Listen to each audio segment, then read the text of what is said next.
El siguiente programa es financiado con recursos del Fondo para el Desarrollo de la Televisión y los contenidos de la Autoridad Nacional de Televisión, ANTV.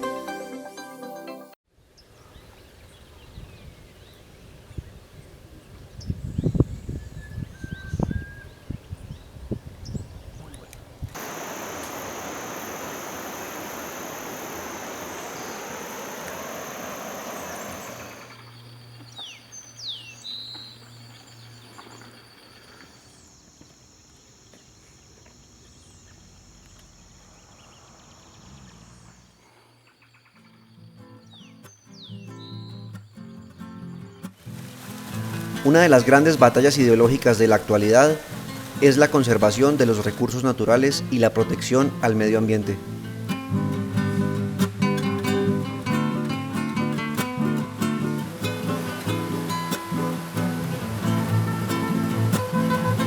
El conservacionismo tiene lugar propio en la memoria reciente de mi generación. Quizá todos los que rondemos los 40 años de edad sepamos qué es Greenpeace y su guerrero del arco iris.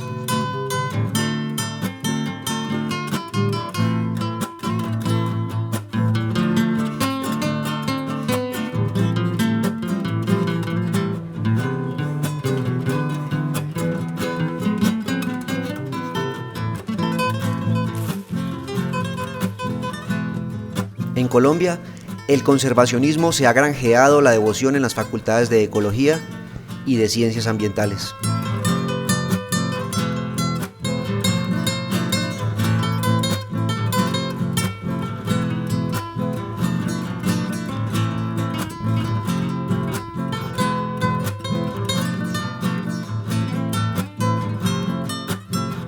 En los últimos años también se ha ganado un lugar en la industria del turismo.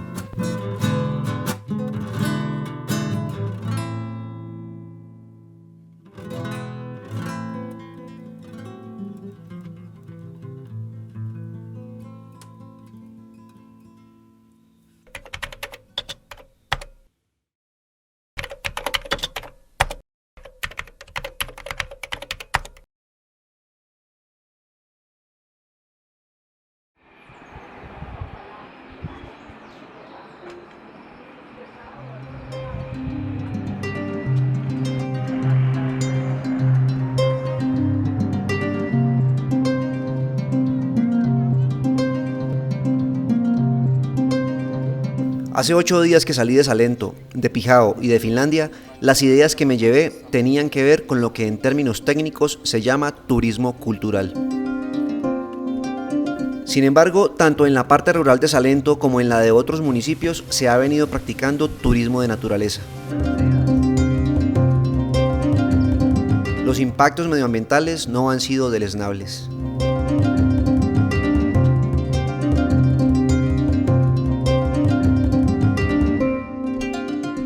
Tenemos otro tema, porque uno no puede reducir el tema de Salento, el turismo en Salento al casco urbano. Tenemos el tema del Valle Cocora. En Valle Cocora también tenemos el tema de los parqueaderos y del tráfico vehicular, pero también tenemos el problema de la palma de cera que se nos están muriendo, ¿sí?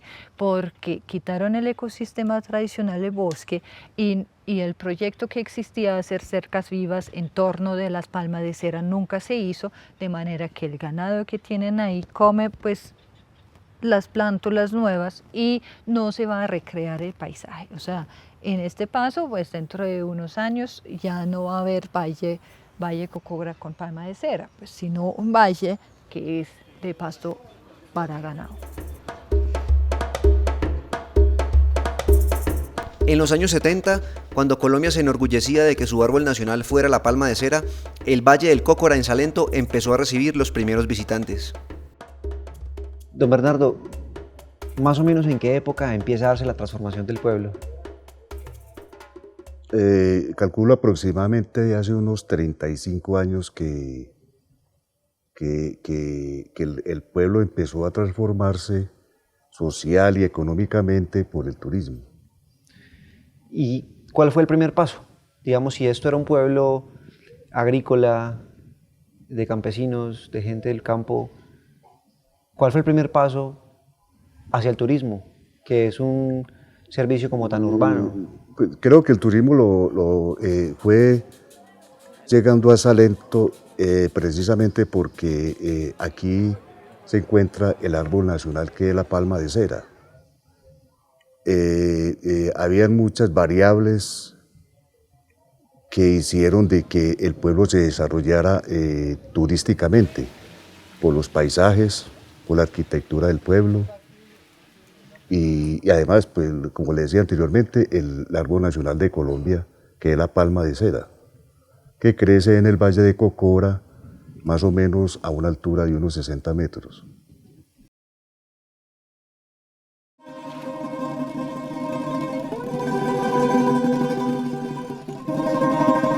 Al comienzo, poco se hablaba de daños al medio ambiente o de impacto ambiental. La preocupación conservacionista no se había irrigado por el mundo. Sin embargo, ya había quienes veían en el turismo un peligro para las áreas naturales.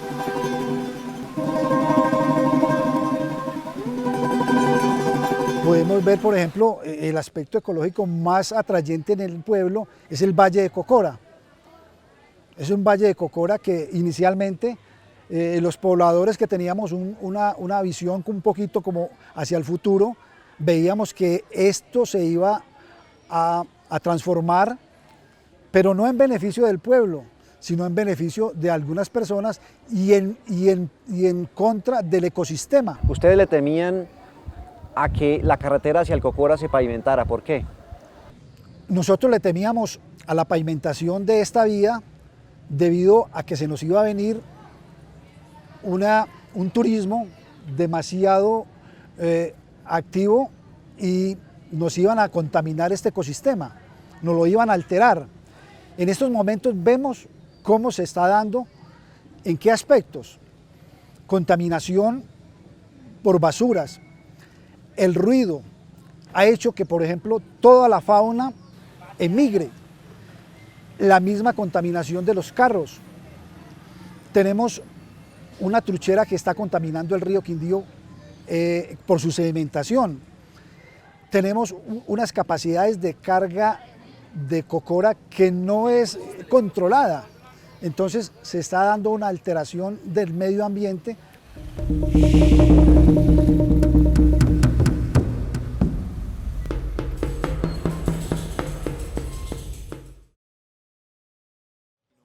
Viajé a Armenia para encontrarme con Jorge López, líder ambientalista y curtido viajero a las áreas naturales y protegidas del país. Con él quise entender los límites entre la economía del turismo y la necesidad de la conservación. Jorge, una primera pregunta sería, ¿se compadece la idea de la conservación, la idea de la protección de la naturaleza con la presencia del ser humano? ¿Se compadece, quiere decir, caben las dos? Sí, caben. Pues las áreas naturales debe existir la posibilidad de que el ser humano las visite y cabe la posibilidad. Lo que no existe mucho es el respeto de la gente de la mayoría de las personas que visitan esas áreas. O sea, si existe ese respeto, claro que es importante que las áreas naturales se visiten, las conozcan, porque nadie quiere conservar lo que no conoce. Esta charla la hicimos caminando en el Parque de la Vida, uno de los más bellos de todo el eje cafetero, levantado como oasis de árboles y jardines en pleno corazón urbano de Armenia.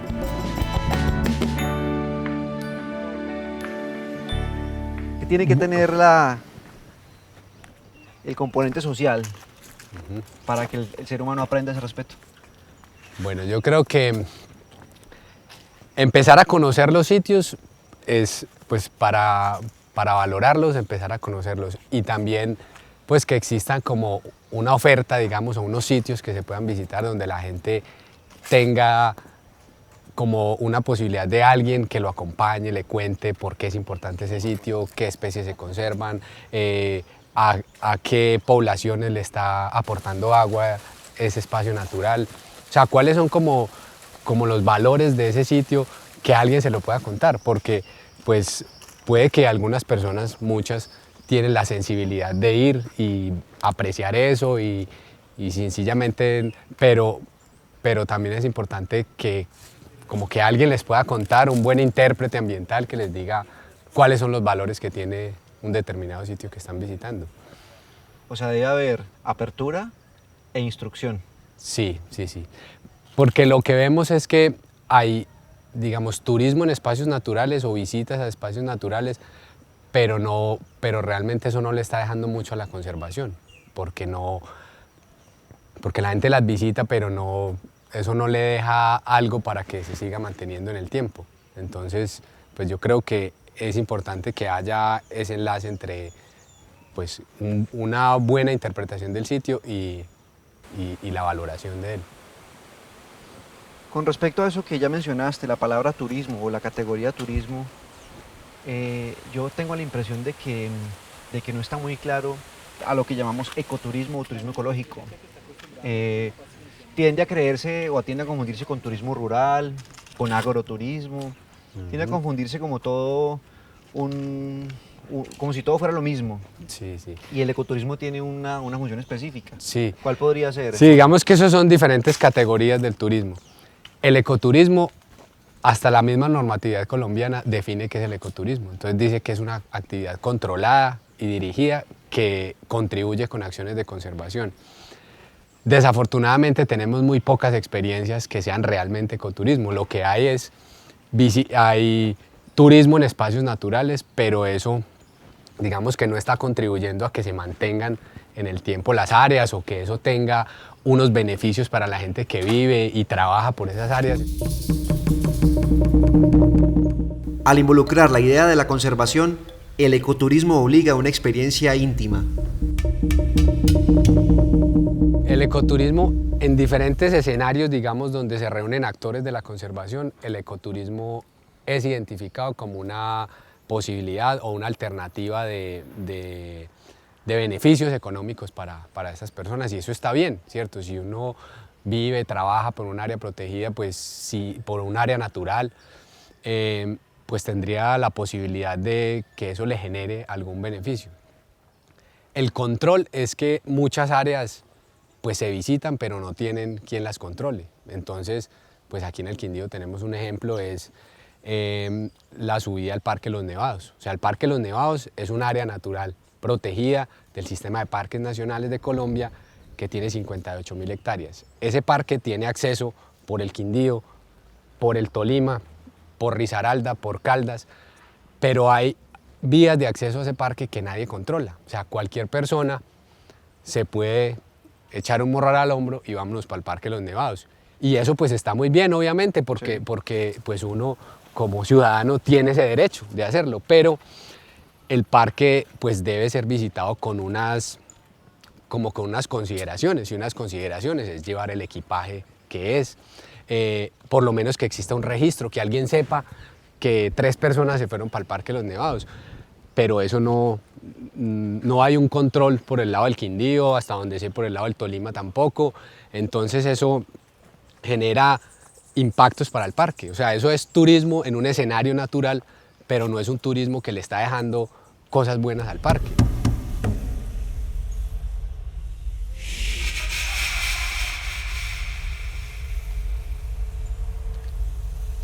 Para que fuera ecoturismo, ¿qué deberían ser esas personas? Bueno, ¿Qué tipo de respeto deberían tener allí?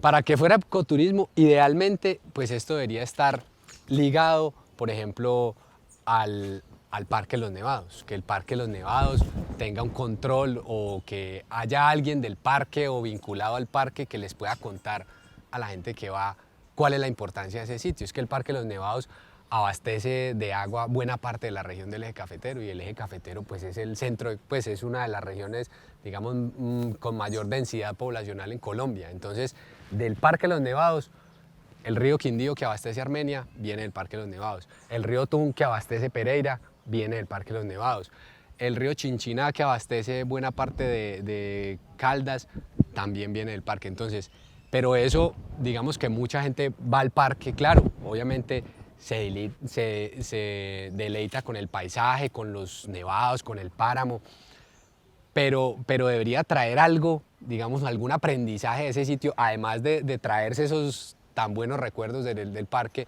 pues saber cuál es la importancia de ese sitio. Entonces, ¿por qué es importante el Parque Los Nevados? Porque es que, bueno, el agua digamos que es uno de los principales valores que tiene, pero también las especies que se conservan allí.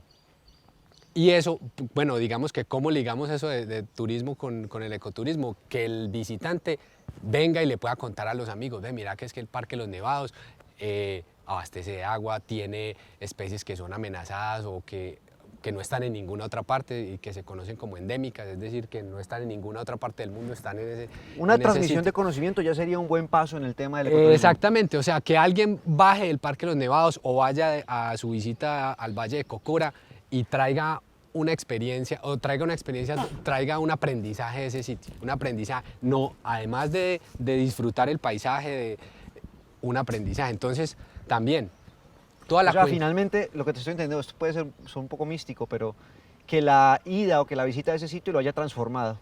Sí, sí. Y se sienta garante de ese conocimiento y que ese conocimiento empiece a irrigarlo. Exactamente. Podría ser. Sí, o sea, que eso sea una experiencia para decir, el Parque Los Nevados lo tenemos que seguir conservando porque es un sitio muy importante.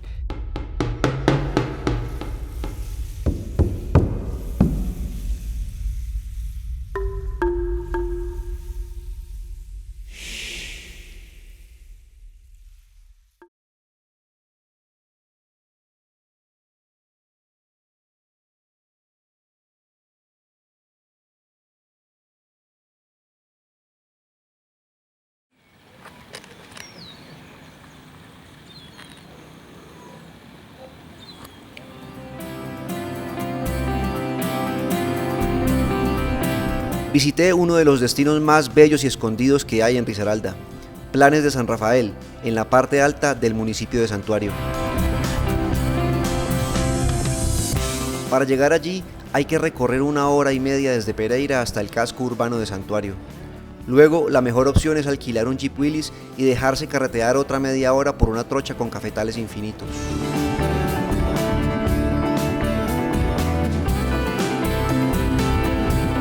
El lugar y toda el área protegida está en manos de la Corporación Autónoma Regional Carder, pero desde hace un tiempo viene siendo administrada por la comunidad. A todas luces es un destino en el que se puede disfrutar del ecoturismo. Además de una casa para hospedaje, el complejo le ofrece al visitante un sendero que conduce hasta la médula de la montaña.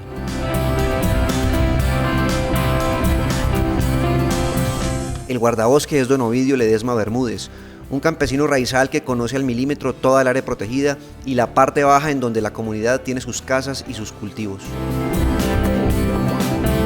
En la adolescencia y luego siendo adulto, don Ovidio se ganaba la vida como el resto de campesinos del sector, talaba bosque primario y despejaba un lote para sembrar alimentos y meter ganado. Para completar, cazaba animales de montaña. Desde los años 80 y 90 para acá, cuando el Inderena y luego la Carder emprendieron jornadas de educación y protección del área, don Ovidio se convirtió al conservacionismo y hoy es el primero en vigilar que ningún visitante o campesinos talen árboles o practiquen la cacería. Y hay gente que viene a tal área a cazar. Digamos que hoy estamos muy bien, pero sí hemos tenido problemas con la misma comunidad. Y eso ha sido un problema entre una persona misma de la comunidad haciéndole reproche a la misma comunidad. Eso ha sido pues como entre los vecinos como contradictorio. A veces muchos no lo han entendido y siempre ha sido incómodo, pero cada día ha estado mejor el proceso. Ya las áreas protegidas no presentan esa frecuencia de gente haciendo daños digamos que talando o cazando. Es que no, muy escaso. Es muy escaso que ya nos presente un evento de esos. Aparte de que, digamos que la gente ya ha entendido, ¿cierto? Entonces ya ha entendido. Hemos encontrado que los que de pronto nos siguen haciendo las cosas son ya gente muy adulta de la misma edad mía. Más que todo por orgullo. Por orgullo, sí. Pues por orgullo, porque pueden entenderlo. Pero mucha gente dice, a mí yo ya estoy viejo, ¿qué me van a hacer cambiar a mí? ¿Cierto? También se encarga de transmitir la necesidad de conservación a los visitantes. Y yo siempre lo recalco y soy feliz. Digamos que soy feliz porque llegan muchos chicos o de colegios, de escuelas, de colegios, de universidades, a mirar y a tener una oportunidad de al menos hacer una salida de campo. Entonces, cuando al menos uno se queda satisfecho que le puede echar el cuento a los muchachos. El día de mañana o lo harán o no lo harán, pero se acordarán de las palabras, ¿cierto?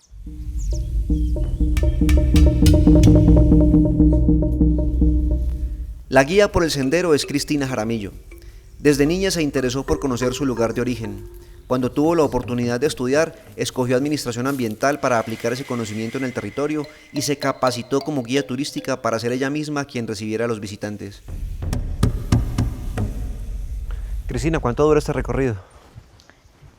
Depende del objetivo de la persona que venga a realizarlo, pero puede estar entre 1 hora, hora y media aproximadamente.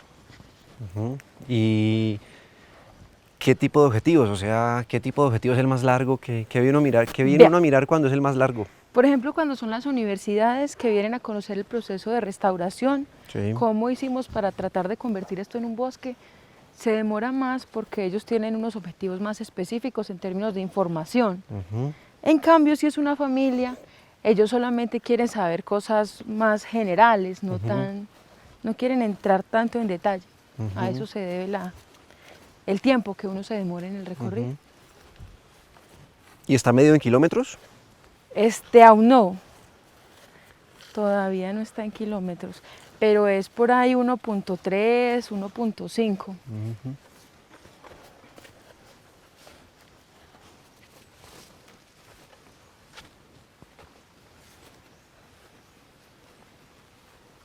Es muy amplio este sendero. Pues lo veo muy amplio. Sí, esto antes era un camino de herradura por donde subían hacia la parte baja del Parque Tatamá para extraer madera de allá. Entonces lo que nosotros hicimos fue montar el sendero sobre lo que fue ese antiguo camino de herradura.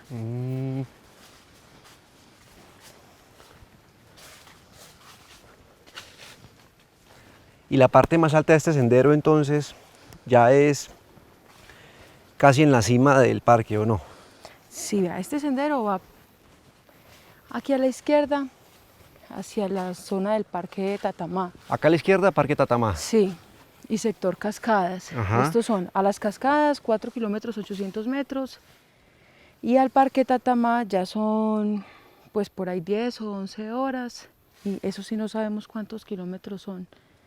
Pero de aquí hasta el Parque Tatamá, a 3.400 metros, donde uno puede acampar, hay 10 horas si uno camina a un buen ritmo.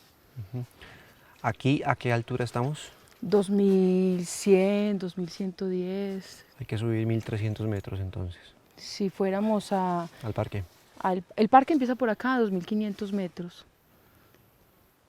La parte más alta entonces sería 3.400. La parte más alta donde uno puede llegar por esta zona son 3.800 metros.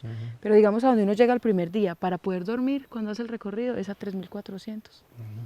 ¿Y por la derecha? Es el sendero Lluvia de Semillas y la bocatoma del acueducto municipal. Pues porque esta área protegida fue creada para proteger la cuenca media del río San Rafael, donde está la bocatoma del acueducto del municipio de Santuario. Para eso son las áreas protegidas de carácter municipal. Okay. Vamos.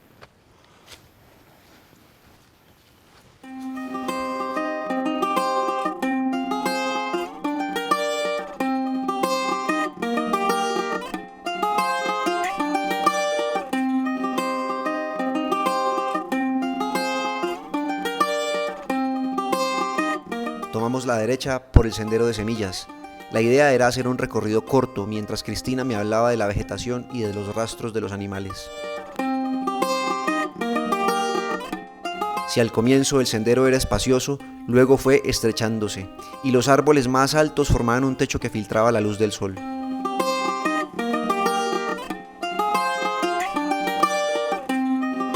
¿Qué especies son esas? Vea, estas todas son de sucesión temprana. Pero vea, estas son de la familia de los anturios, se llaman rascaderas o sombrillas de pobre. Estas son muy importantes. Sombrillas de pobre. Sí, Estas son de la misma familia, de las piperáceas. Y estas se llaman desvanecedoras. Cuando las vacas tienen los bebés, las ubres le quedan hinchadas. Entonces uno hace una bebidita con esto y le hace como unos pañitos. Lo mismo si uno se cae, se golpea, también. Y el resto ya son encenillos, es como lo que predomina ahí, que son, todas estas son especies que las semillas son dispersadas por el viento, entonces pueden colonizar fácilmente sitios intervenidos como esto lo fue en un determinado momento. Y allá abajo están los árboles adultos, de esos que son los encenillos, que son los que predominan acá.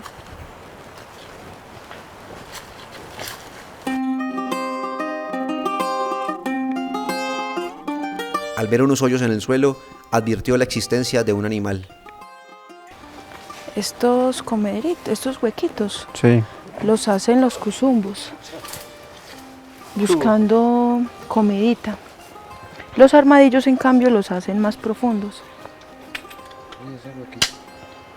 Mire todos los que hay.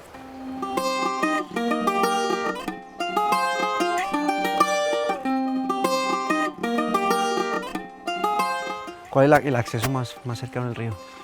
Este. Ah, bueno. Vamos en camino al río. Sí, vamos en camino hacia el río, pero antesitos de llegar nos desviamos. Porque nunca llevamos a los visitantes al río, porque ahí está la Boca Toma y no es bueno, pues no es adecuado llevar a las personas al sitio donde se almacena el agua de todo el municipio. Claro. Entonces, eventualmente vamos por allá, casi nunca, y menos con turistas o visitantes.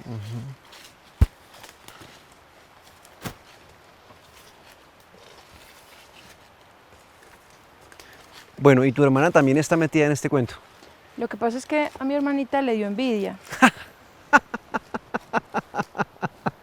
Sí. ¿Cómo que le dio envidia? Sí, porque yo estaba en el grupo de observadores de aves, entonces siempre nos quedábamos después de salir de clase para ir a ver los pájaros. Entonces ella empezó a ver que yo ya no me iba para la casa a hacer pues oficio y coger café y pues todo lo que hacíamos por la tarde. Entonces ella dijo, no, Cristina se va a ver los pájaros y se libra de hacer las cosas de la casa. Entonces ella dijo, no, pues yo también voy a empezar a ver pájaros, y se metió también en el grupo de aves y también pues ahí ya se quedó. Y también empezó luego en el grupo de guías, sino que yo empecé primero en el grupo de guías y ella también le dio envidia porque salíamos a hacer las salidas de interpretación ambiental. Entonces también le dio envidia y también se metió al grupo. Pero ella ahorita está más, no le gusta tanto el tema de la conservación como a mí en términos de, pues, del tipo de carrera que elegí, sino que a ella le gusta más lo del turismo. Ella ahorita va a empezar a estudiar administración turística y del patrimonio, es como lo que a ella más le gusta. En cambio a mí me gusta el turismo, pero como una actividad alterna, pues no es como el centro de atracción para mí. ¿Y ella es menor que tú? 2 años. Por eso yo digo que le da envidia. Eso está muy divertido.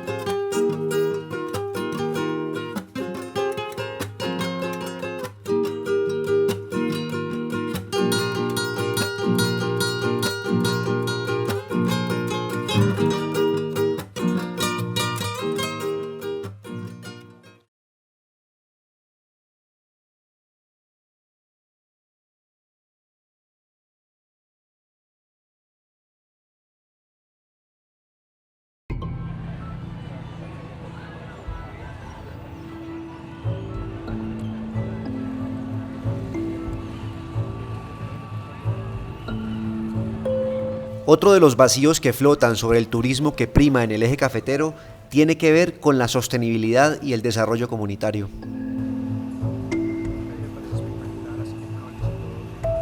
Cuando le pregunté a Urte Duis por una probable salida al desorden en Salento, ella se refirió al turismo sostenible. Hay que pensar en un turismo sostenible, aunque esta palabra ya es como un caucho pues usado para todo, pero si retomamos pues el sentido real, original de la sostenibilidad del turismo, pues tenemos que tener en cuenta el componente económico, pero sobre todo en combinación con los valores ambientales, los culturales y los sociales, ¿sí? No podemos entender un turismo sostenible que nos da beneficio a corto plazo y ya, ¿sí? O sea, un turismo sostenible tiene que tener en cuenta los recursos ambientales y las limitaciones que tienen estos recursos ambientales, como lo hemos hablado ahorita, y tiene que tener en cuenta estos valores sociales y culturales que tienen los mismos habitantes y que no sea pues artificial creado o recreado, inventado.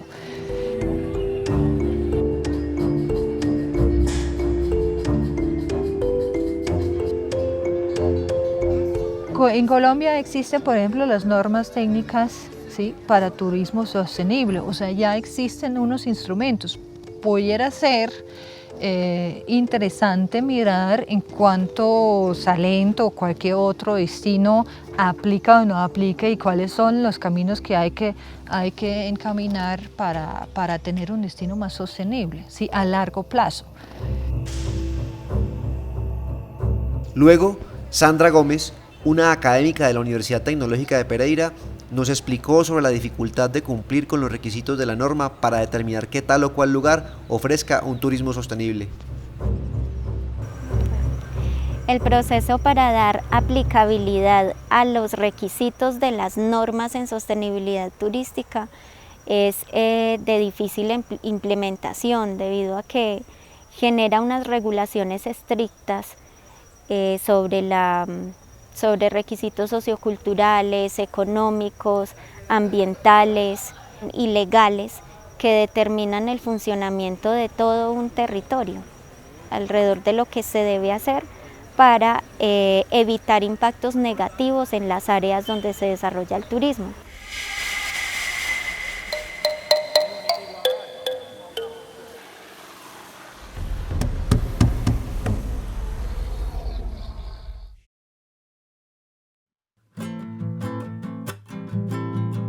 Quizá el gran ejemplo de lo que podría considerarse el principio de un lugar que ofrezca turismo sostenible sea el Santuario de Fauna y Flora Otún Quimbaya. El santuario queda a 40 minutos del centro de Pereira, en el corregimiento de La Florida.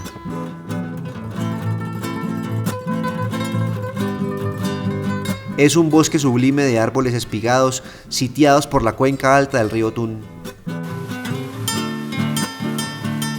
Es un área protegida de parques nacionales naturales y desde el 2009 la ha venido operando como destino ecoturístico la Asociación Comunitaria Yarumo Blanco. Su líder es Jaime Andrés López Loaiza, un joven raizal del corregimiento que además es un experto e intérprete ambiental. Al igual que Planes de San Rafael, el lugar cuenta con una casona para hospedaje y una serie de senderos para observar vegetación y animales. Le pedí que me llevara a dar un corto recorrido por el sendero que bordea el río Otún. Jaime, ¿qué extensión tiene el recorrido que vamos a hacer, el sendero que vamos a hacer? El sendero del río tiene una distancia de 2.5 kilómetros. ¿2.5? Sí, señor. Y en duración en actividades de interpretación ambiental, más o menos son 2 a 3 horas.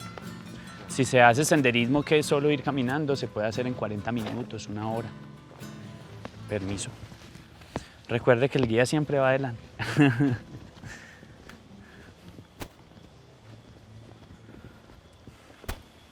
Y, por ejemplo, ¿a qué personas le recomiendan no hacer este sendero o no hacer los senderos? ¿Qué tipo de limitaciones debería tener? Pues desde que puedan caminar, cualquier persona puede hacer este sendero. Hemos tenido incluso grupos de la tercera edad. Hubo una señora de 93 años que un día hizo el recorrido con nosotros. 93 años. Obviamente ayudándole pues en los pasos más difíciles, pero desde que la persona se pueda desplazar es posible hacer el recorrido. El sendero está equipado con puentes, escalinatas, pasamanos y esto facilita la movilidad de todo tipo de público. La gente que viene a este sendero o a los otros, ¿viene buscando qué en general? Principalmente son actividades de contemplación y observación de fauna y flora. ¿E insectos como este? Este sendero puede ofrecernos, además de toda la variedad de insectos, este se llama grillo payaso. Qué grillo tan bonito. Sí. Este sendero es ideal para ver el pato de torrente, ya que recorre un tramo del río. y en este tramo pues hay posibilidad de ver como toda la fauna asociada al río, un poco pues el tema de plantaciones forestales. De hecho, en este momento nos encontramos en una plantación forestal de Urapán. Jaime tiene el entrenamiento para reconocer los pájaros con solo escuchar su sonido. Por allí estamos escuchando un tucán.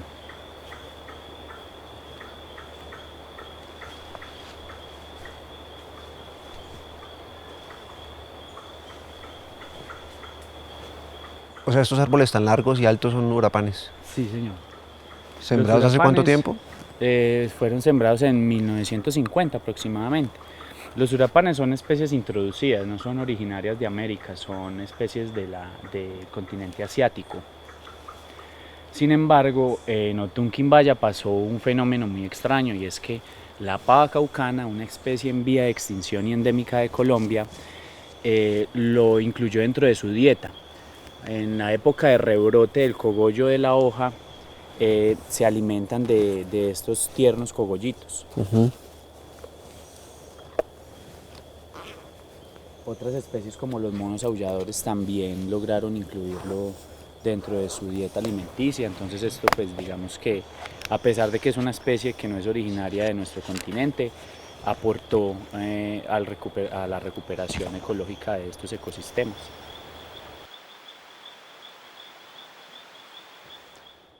Jaime, ¿todo eso lo aprendiste antes de ser un prestador de servicio turístico o lo fuiste aprendiendo para volverte un buen prestador de servicio turístico? Eso hizo parte de un proceso como interinstitucional y que inicia básicamente cuando el municipio de Pereira identifica que para poder garantizar la subsistencia de la ciudad debía conservar su cuenca alta para garantizar el agua. Esto implicó muchos impactos a nivel social. Muchos campesinos de la zona de Páramo terminaron viviendo en la vereda La Florida, donde actualmente vivo, y donde actualmente vivimos todos los de la Asociación Comunitaria Yarumo Blanco. Cuando esto ocurre, pues las áreas protegidas empezaron a tener más presión, porque ahora los campesinos que ya no estaban aquí utilizaban estos espacios para cacería, para extracción de material vegetal. La estrategia que quisieron adoptar las instituciones públicas era que nosotros nos capacitáramos para prestar servicios ecoturísticos y transformáramos nuestros medios de producción y nuestra, digamos, actividad económica a algo que estuviera en sintonía con la conservación de los recursos naturales. Fue así que en el año 2000 se iniciaron dos procesos de capacitación con el SENA, uno de manipulación de alimentos y otro de interpretación del patrimonio ambiental. Estos dos cursos dieron como resultado organizaciones conformadas legalmente, y estas organizaciones empezaron a hacer actividades de relevo generacional.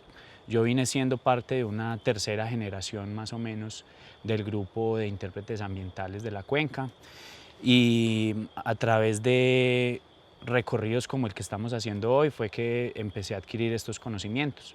También pertenecía a un grupo de observadores de aves, entonces esto nos acercó mucho al conocimiento de nuestra propia cuenca, de nuestros propios recursos naturales. Más adelante sí tuve la oportunidad de estudiar administración turística, y pues en estos momentos sí me dedico más que todo a la parte administrativa de la asociación. ¿Cuántos más con vos hicieron lo mismo durante esos años? Bueno, digamos que... ¿De la comunidad? Sí, la primera generación fue de 18 jóvenes egresados del colegio pues, de acá del corregimiento La Florida. En una segunda generación entramos más o menos 5 personas que hacíamos parte de un grupo ecológico que se llama Observadores de Aves Águilas. Y más o menos el último relevo generacional inició hace 2 años con un grupo de informadores turísticos del colegio Héctor Ángel Arcila, los cuales pues apenas están empezando a tener los primeros acercamientos con las áreas protegidas, ¿cierto? ¿Cuántos? Aproximadamente unas 10 personas, 10 jóvenes del colegio egresados del programa de informadores turísticos del SENA. Con respecto a al equipo de gastronomía, ellos estaban constituidos por 22 asociados de la vereda La Suiza, ellos sí están más cerca al parque. todos padres y madres cabezas de familia, y pues gracias a su conocimiento hemos podido vincular nuevamente algunas madres cabezas de familia de la vereda La Florida y otras veredas cercanas a los procesos gastronómicos, las cuales también están complementando su conocimiento con un curso de manipulación de alimentos dictado por el SENA en la vereda La Florida.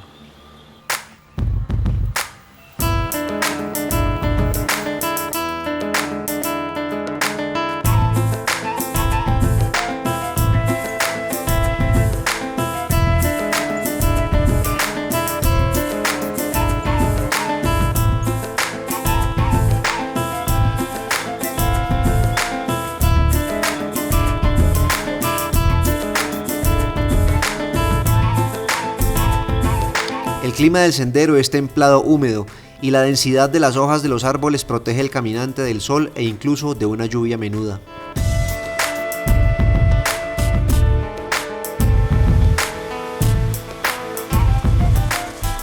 Jaime, ¿y hasta qué punto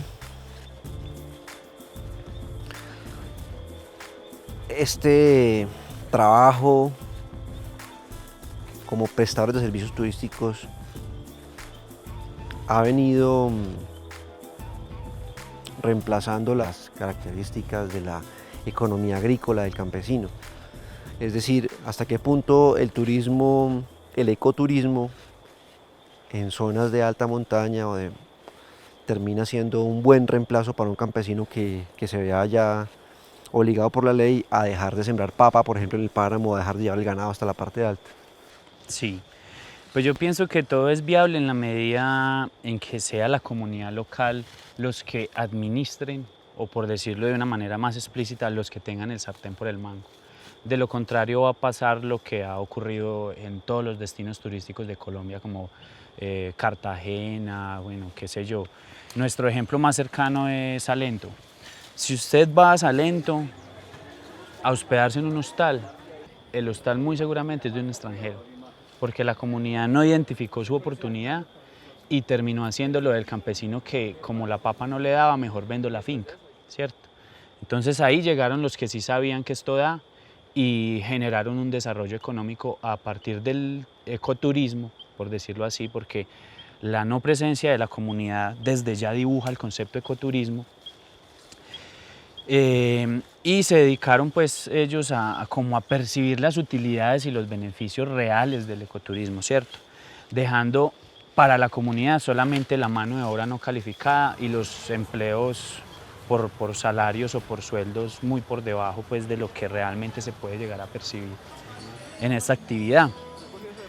Y eso yo creo que es la diferencia que ha ocurrido acá en Otón Quimbaya, que nosotros somos los hijos de esos campesinos que habitamos todavía esta zona y que nadie más con sentido de pertenencia que nosotros, nadie más con amor por estos recursos naturales que nosotros, porque los sentimos nuestros, porque aquí nacimos y aquí estamos creciendo y aquí queremos morir.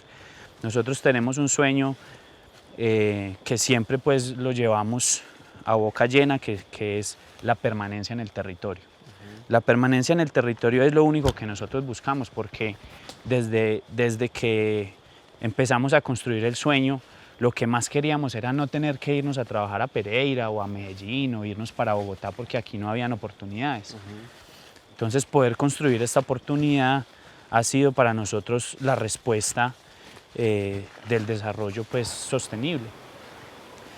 En la medida en que el ecoturismo siga creciendo en la cuenca del río Tun y seamos nosotros los que ofrezcamos estos servicios ecoturísticos y nos beneficiemos directamente de todo lo que implica estos beneficios, pienso que puede llegar a ser, porque todavía no lo es, podría llegar a ser un modelo económico que permita la conservación de los recursos naturales. Si bien... Y que le dé una segunda opción al campesino, una opción digna. Exactamente. Porque finalmente es eso. En los informes financieros que hemos presentado a la asociación, demostramos que estamos invirtiendo en la cadena de valor de los agricultores, de los artesanos y de los transportadores un promedio de 20 millones de pesos al año. que se les está pagando a ellos a cambio de frutas, verduras, servicios de transporte, artesanías. Incluso compramos productos elaborados como arepas, empanadas, hojuelas, aborrajados, ¿cierto? Entonces, para ofrecer ahí en el alojamiento. Grupos, exactamente. Entonces esto demuestra que aquí todos tenemos cabida, ¿cierto? El campesino no tiene que dejar de ser un campesino para beneficiarse del ecoturismo. Lo que sí debería propender es por empezar a preocuparse por los recursos naturales, sembrando orgánico, evitando los químicos, siendo un custodio de semillas, ¿cierto? No comprar transgénicos, no comprar otras semillas. O extender la frontera a los páramos. O extender las fronteras agrícolas, exactamente.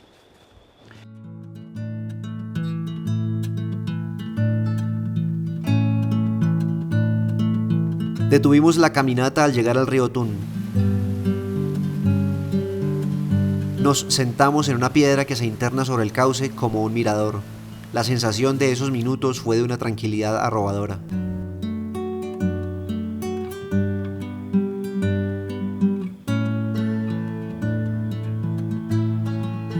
Al regresar, le pedí a Jaime su idea del ecoturismo.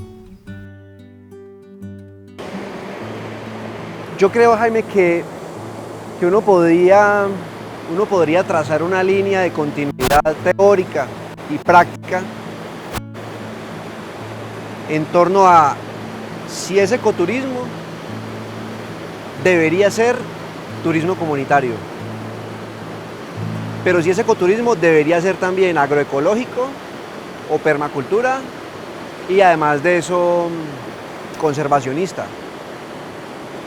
¿Es posible el ecoturismo por fuera de prácticas agroecológicas o el ecoturismo practicado ya no, ofrecido ya no por turismo comunitario, sino por particulares? Sí, yo pienso que no, rotundo no. Eso ya sería más se convertiría más en un término mercantil o una estrategia de mercados para los grandes operadores y distribuidores de experiencias en el mundo. Pero si es en esos términos, debería llamarse turismo de naturaleza, ¿cierto? Que también existe y también es válido y se está dando. Lo que para mí ocurre en Salento es turismo de naturaleza.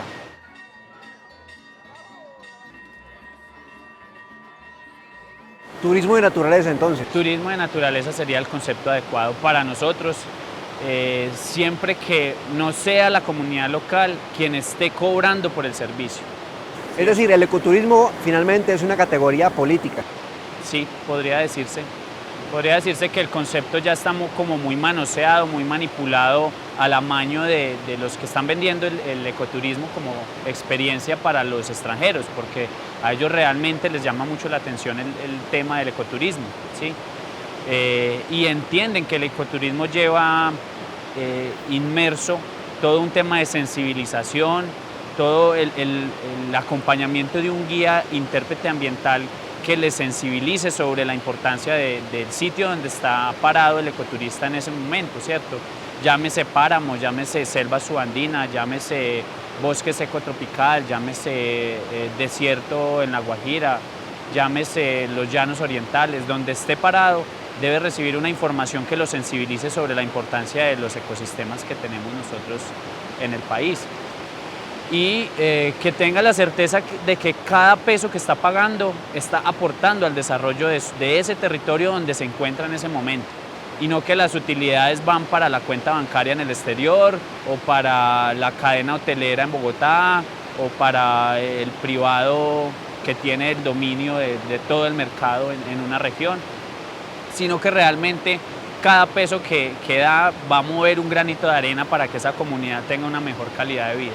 Ese para mí es el verdadero ecoturismo y es el sentido de que nosotros estemos aquí como posicionando nuestro turismo, ecoturismo comunitario, como bien lo decía usted.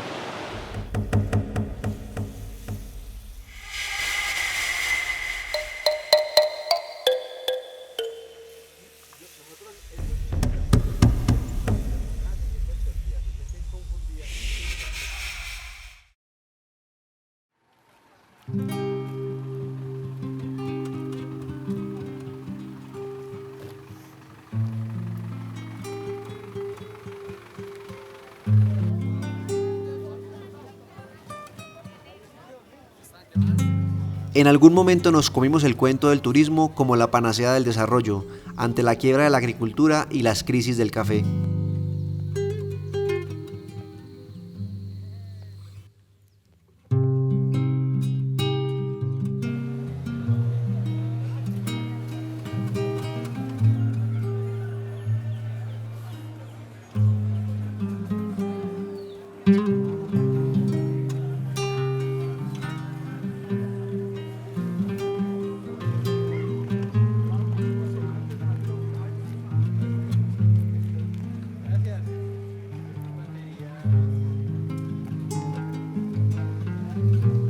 Ya no será fácil alterar o precisar este esquema. La lucha por el uso responsable de los recursos naturales ya lleva varios años. Y parece que al menos a mi generación no le tocará una bandera ideológica distinta.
El anterior programa fue financiado con recursos del Fondo para el Desarrollo de la Televisión y los contenidos de la Autoridad Nacional de Televisión, ANTV.